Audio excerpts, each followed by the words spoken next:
Fucking Robitussin. I don't know how this shit got me.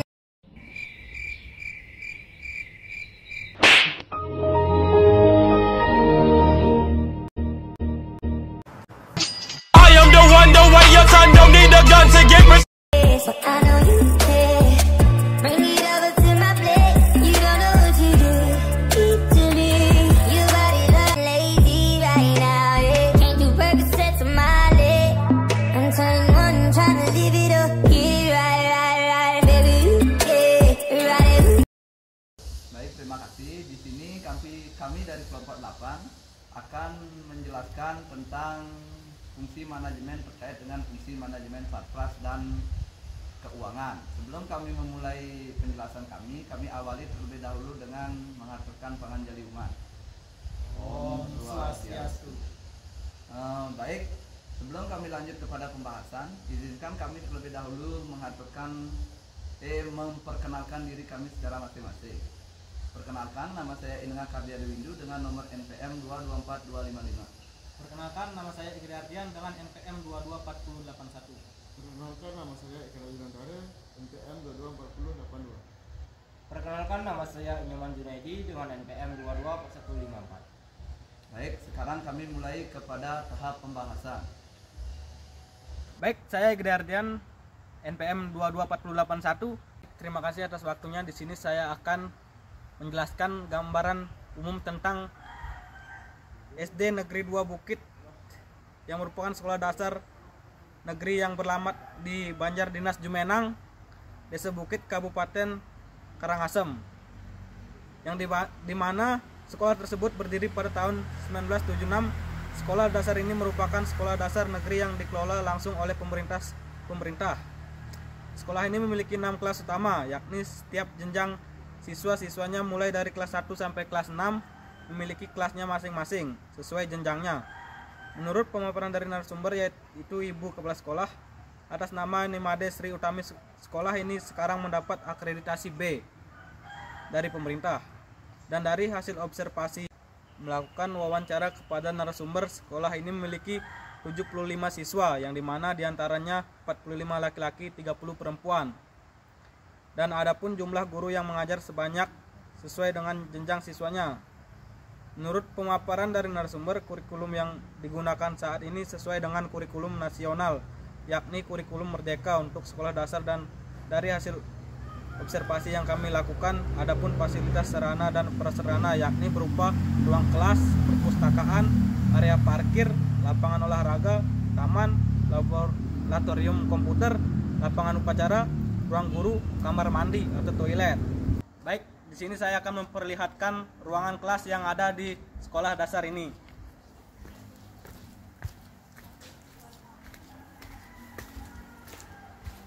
Ini ruang kelas 1.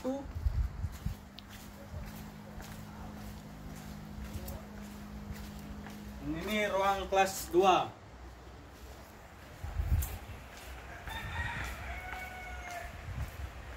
Yang ini ruang kelas 3.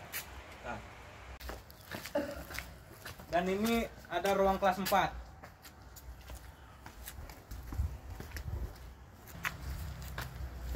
Dan ini ada ruang kelas 5.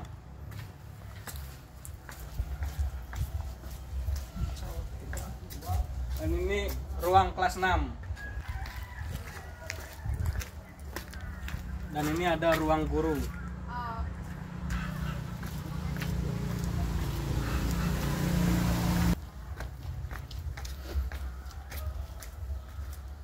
Dan ini ada ruang perpustakaan dan laboratorium komputer. Dan adapun sarana prasarana penunjang yang membantu aktivitas siswa dan guru untuk sehari-hari, yakni ada kantin, tempat parkir, dan ini lapangan bermain.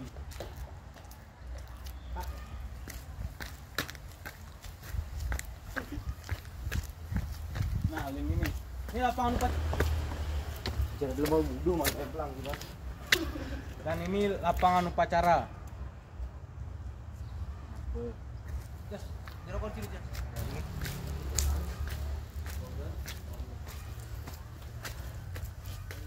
Dan di sini ada toilet.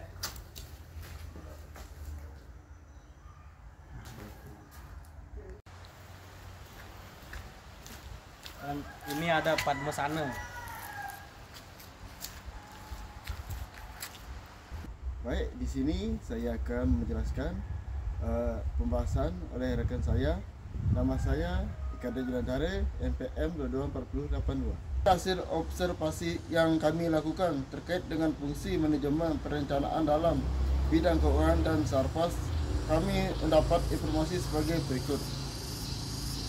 Dalam proses keuangan, anggaran tersebut telah direncanakan terlebih dahulu sesuai dengan kebutuhan masing-masing. Struktur semua yang anggaran tersebut diperoleh dari dana BOS dan tidak memungut dari orang tua wali, dan nominal dari dana tersebut tahunnya berubah sesuai dengan jumlah siswa dan guru honorer yang di sekolah tersebut. Dalam proses perencanaan tidak hanya melibatkan staf pegawai, melainkan juga ketua komite dan orang tua. Untuk kebutuhan Sarpas, semua sudah direncanakan, namun dalam perencanaan tersebut terkadang tidak sesuai dengan laporannya.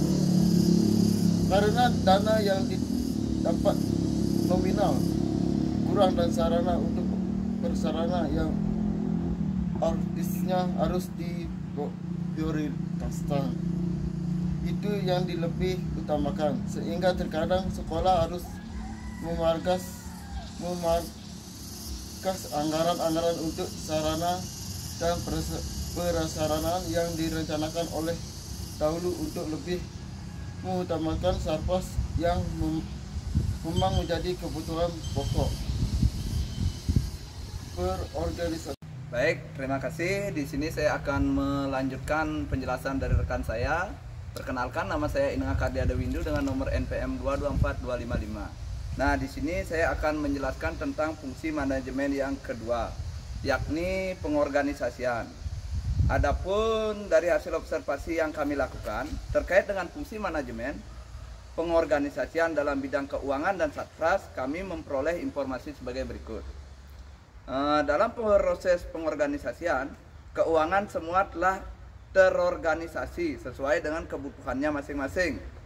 Dan dalam pengorganisasian ini dilihat dari urgensinya atau kebutuhan pokoknya, yang mana lebih dominan harus diutamakan dan mana yang tidak.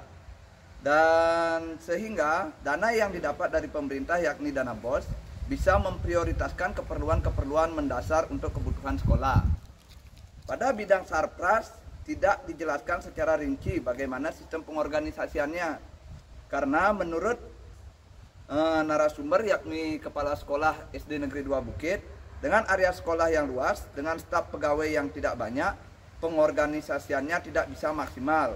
Namun pihak narasumber, yakni Ibu Kepala Sekolah, juga menerangkan pihak sekolah berusaha untuk bekerja secara maksimal untuk memenuhi kebutuhan manajemen tersebut, sehingga siswa-siswanya bisa memperoleh kenyamanan baik itu di dalam ataupun di luar kelas atau area halaman. Sekian yang dapat saya jelaskan.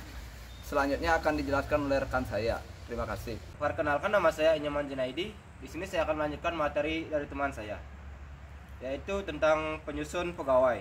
Nah, dari hasil yang kami lakukan terkait dengan fungsi manajemen penyusun pegawai dalam bidang keuangan dan penyusun pegawai, kami mendapat informasi sebagai berikut. Yang pertama, menurut narasumber, dalam proses penyusunan pegawai khususnya pada bidang keuangan, yakni langsung bendahara sekolah di bawah koordinir kepala sekolah, sehingga orang yang ditempatkan di sana memang komponen di bidangnya dan telah melalui proses pelatihan-pelatihan, entah itu berupa pelatihan secara online ataupun tatap muka. Dan yang kedua, menurut narasumber, pegawai yang ditetapkan pada bidang sarana dan prasarana atau dalam kurung Sarpas, memang pegawai yang berkomitmen di bidangnya, karena sama dengan penempatan pada bidang keuangan, pegawai pada bidang Sarpas juga. Mengikuti pelatihan-pelatihan seperti KKG, Warskop, dan lain-lain, dan dipertegas pula oleh narasumber semua pegawai yang membidangi bidang-bidang tertentu. Apalagi itu sifatnya berurusan dengan juknis. Pasti telah melalui berbagai pelatihan agar pegawai yang ditetapkan di sana memang betul-betul menguasai bidang yang dimampu. Baik, sekian. Terima kasih. Ini saya akan melanjutkan tentang pengarahan dari hasil observasi yang kami lakukan dengan narasumber yang merupakan kepala sekolah di sana. Kami mendapatkan informasi bahwanya setiap pegawai baik itu yang membidangi bidang keuangan dan Sarpas selalu mendapat pengarahan baik langsung dari beliau selaku kepala sekolah maupun dari pihak pemerintah secara langsung. Tidak dijelaskan secara rinci bagaimana bentuk pengarahannya, namun narasumber menjelaskan pengarahan tersebut bertujuan untuk mengantisipasikan kesalahan atau kekeliruan yang bisa ditimbul. Baik, di sini saya akan menjelaskan tentang fungsi manajemen yang keenam, yakni tentang koordinasi. Nah, dari hasil observasi yang kami lakukan terkait dengan fungsi manajemen koordinasi dalam bidang keuangan dan Sarpras, kami mendapatkan informasi sebagai berikut. Menurut narasumber, koordinasi sangat penting dilakukan dalam bidang keuangan dan Sarpras, sehingga sekolah dalam hal ini disebabkan untuk menjaga stabilitas finansial atau anggaran keuangan sekolah untuk memastikan dana tersebut digunakan secara efisien serta menciptakan lingkungan belajar yang kondusif bagi siswa. Koordinasi ini dilakukan melalui proses rapat rutin bersama kepala sekolah, staf administrasi, staf guru, dan petugas keuangan serta komite dan orang tua siswa. Menurut narasumber, hal ini dilakukan untuk menyusun anggaran-anggaran tahunan sehingga pengalokasian dana tersebut bisa tepat guna dan menciptakan komunikasi yang terbuka kepada orang tua siswa. Dan yang keenam yakni pencatatan dan pelaporan. Fungsi manajemen ini dari hasil observasi yang kami lakukan terkait dengan fungsi manajemen pencatatan dan pelaporan di sekolah SD Negeri 2 Bukit, kami mendapat informasi sebagai berikut. Menurut keterangan narasumber, pencatatan dan pelaporan wajib dilakukan karena seperti yang kita ketahui di zaman yang serba digital seperti sekarang ini, proses pelaporannya tidak lagi seperti yang dulu, yang dimana sekarang sistem pelaporan dan pencatatannya secara online mengikuti juknis yang telah diberikan oleh pemerintah, sehingga proses keuangan dan Sarpras itu yang paling riskan karena itu menggunakan alokasi dana dari pemerintah. Jadi pencatatan dan pelaporannya harus detail dan seperti keluar masuknya uang, kerusakan Sarpras apa saja yang diperlukan untuk memenuhi kebutuhan Sarpras sehingga tidak menghambat proses belajar mengajar dan lain-lain. Narasumber juga menjelaskan proses pelaporan tidak hanya kepada pemerintah sebagai badan induk dalam penunjang dana, melainkan juga kepada orang tua atau wali siswa agar mereka mengetahui bahwa dana yang keluar dipergunakan untuk apa saja sehingga tidak menimbulkan kecurigaan dari pihak orang tua ataupun mengantisipasi hal-hal yang tidak diinginkan. Sekian yang dapat saya jelaskan. Terima kasih. Baik, di sini saya akan melanjutkan materi dari teman saya, yaitu di sini saya akan menjelaskan yang nomor 7 tentang pengawasan. Dari hasil observasi yang kami lakukan terkait dengan fungsi manajemen pengawasan di sekolah dasar SD Negeri 2 Bukit, kami mendapatkan informasi sebagai berikut. Menurut narasumber, pengawasan rutin dilakukan secara berkala. Pengawasan bukan hanya dilakukan pada keuangan dan Sarpas, melainkan semua bidang. Namun karena hal yang paling riskan bidang berada pada bidang keuangan dan Sarpas, maka pengawasan rutin dilakukan pada bidang ini. Menurut narasumber, pengawasan bukan hanya dilakukan oleh kepala sekolah, melainkan memang ada tim pengawasan dari dinas yang rutin datang ke sana 2 atau 3 bulan sekali untuk memastikan penggunaan dana dan pengelolaan Sarpas bagaimana. Adapun kendala-kendala yang dihadapi, tidak dijelaskan secara rinci kendala-kendala yang dihadapi karena menurut narasumber Ibu Nimade Sri Utami selaku kepala sekolah, jika membicarakan kendala-kendala pasti ada, apalagi di zaman yang serba digital saat ini. Namun walaupun terjadi kendala-kendala, setiap tidak siap kita dipaksa harus siap. Baik, sekian, terima kasih. Dari apa yang sudah kami jelaskan tadi, dengan hasil observasi yang telah kami lakukan, jadi dapat kami simpulkan bahwa selaku peneliti dengan melakukan observasi secara mendalam dengan metode wawancara kualitatif atau survei langsung di SD Negeri 2 Bukit, kami dapat mengambil kesimpulan bahwa manajemen pendidikan khususnya pada bidang keuangan dan sarpras menjadi tolak ukur dalam mencapai keberhasilan suatu manajemen.